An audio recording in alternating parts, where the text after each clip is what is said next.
أتعلم يا زيد؟ بالأمس فقط نجحنا في عملية إخصاب كانت تعد مستحيلة قبل سنوات. تتحدثين عن المستحيل والممكن. هل تعلمين أن القرآن وضع منهجية علمية دقيقة للتمييز بينهما؟ حقا؟ لطالما اعتقدت أن الدين يرى في العلم تحديا لسلطته.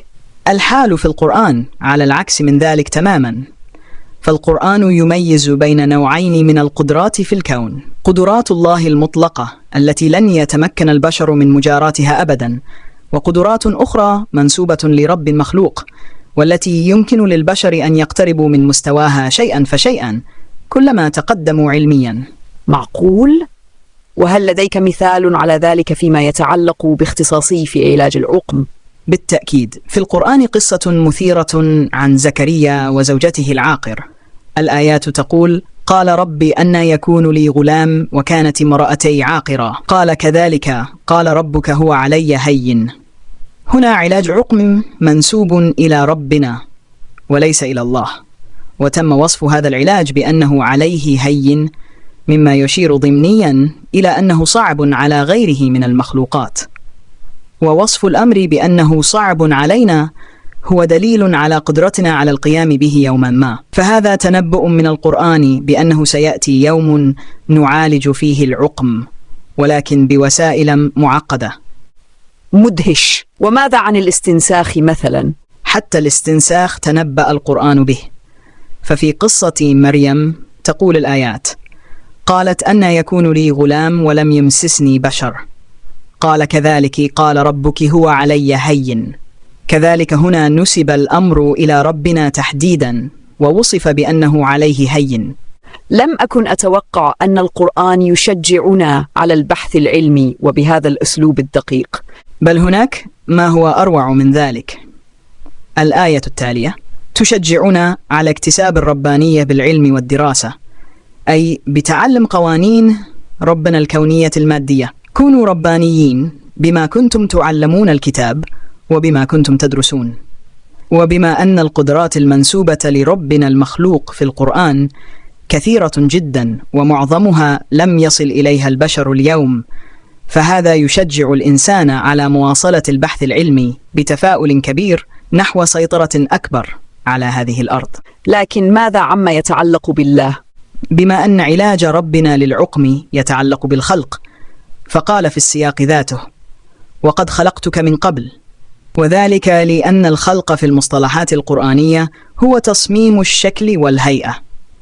لذلك كله عندما انتقل المصحف إلى وصف قدرات الله على الخلق مقارنة بقدرات ربنا، أكد أن الخلق على الله هو أشد سهولة، فسبحان الله، وهو الذي يبدأ الخلق ثم يعيده وهو أهون عليه.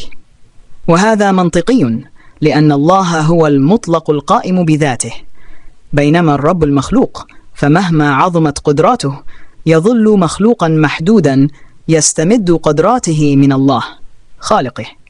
من جهة أخرى، فعلاج العقم والاستنساخ لم ينسب إلى الله، لأن الله لا ينسب إليه إلا ما كان مستحيلا على المخلوقات. بل حتى عملية الخلق التي نسبت إليه في الآية الأخيرة جاءت معرفة بأداة تعريف، لأنها تشير إلى عملية خلق أضخم بكثير، وهي خلق الكون بأكمله. في المصحف كله لم تذكر الكلمتان هين وأهون كوصف لقدرات الله وربنا إلا في الآيات السابقة المذكورة. تفاصيل مؤثرة. هناك مريضة حان موعدها وعلي استقبالها، لكن هذه المرة مع شعور أجمل، وكأني عندما أساعدها أطيع ربي. تعبيرك بديع، هذا دليل على أنك فهمتي الفكرة تماما. وأنا أيضا أتمنى أن أتمكن من تطوير نفسي، ربما أصبح طبيبا مثلك. على الأقل لن أحتاج لغسل يدي قبل العمليات الجراحية. يا نفس سكن الليل فاسمعي، همس الكون يقربك نجيا، تاه المنكرون لمجد جبرائيل السنية، هو من اختاره الله ربا للبشرية. هلمي معي نسمع منه أسرار الأبدية، قومي معي نسمع منه أسرار الأبدية. يقول يا عبادي يا أبنائي ما خلقتكم إلا لترقوا في المعية، أدخلكم في امتحانات لتثبتوا أهليتكم للإدارة العليا. كنت مثلكم فارتقيت بالصدق، فكونوا دعاة علم وإنسانية.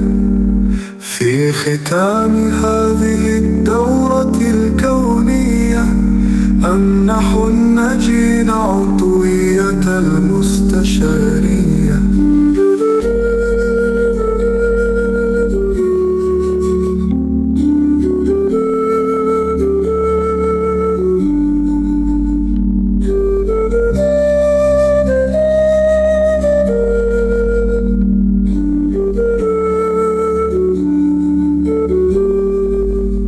لم تخلقوا ملائكة ولا شياطين، فاختاروا أعمال الخير النقية.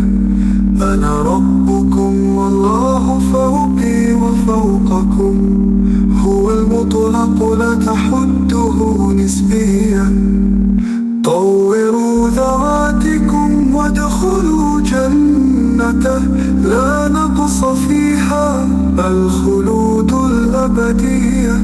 هذا من قول جبرائيل الولي، وعدنا برؤية طلعته البهية. إن أخلصنا قربنا منه، فنحن الطائفة الجبرائيلية.